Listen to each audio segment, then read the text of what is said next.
Hola, soc Autaramsi, professora col·laboradora de Psicologia del Desenvolupament i Infància, i ara que ja has fet la primera PAC, en aquest vídeo et donaré més tips clau per continuar afrontant amb èxit la segona PAC de l'assignatura. De totes maneres, ens continuaràs trobant als fòrums per ajudar-te a continuar aprenent amb un bon ritme. Tip 1. Comprèn l'enunciat i fixa't en els detalls. Són molt importants.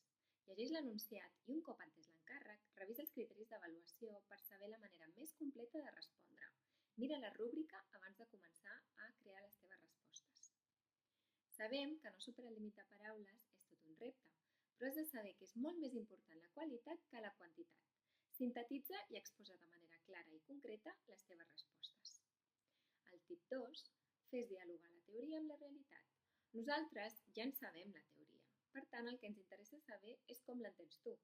El més rellevant és que sàpiguis relacionar la teoria amb les situacions reals del dia a dia.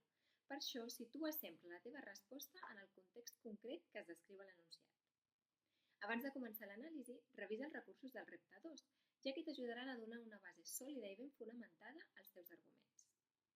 Tip 3. Argumenta com a professional. Sosté el que dius amb teories i autors. Ja saps que tota la informació que incloguis ha d'estar ben fonamentada en teories i autors rellevants. Això vol dir que en les teves respostes hauràs de mencionar autors i teories de referència de la psicologia del desenvolupament.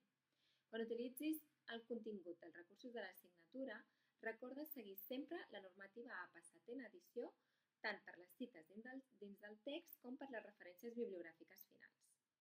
El tip 4. Una bona organització i idees més clares. Organitza't bé.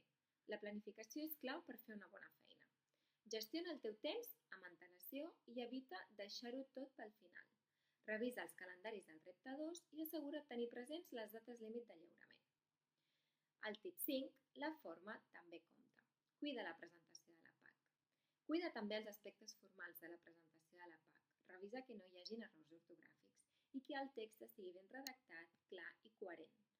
Repassa el teu treball amb calma abans de fer el lliurament final i assegura't que el document enviat sigui el correcte. I per acabar, esperem que aquests consells et continuïn ajudant a millorar i afrontar la PAC 2 amb més seguretat i claredat. Et convidem a seguir i compartir qualsevol dubte o comentari als fòrums de l'aula, ja que així tots i totes ens enriquirem del procés d'aprenentatge compartit.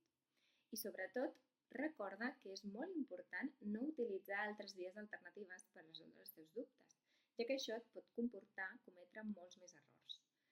Ànims i ens veiem als fòrums. Que vagi molt bé!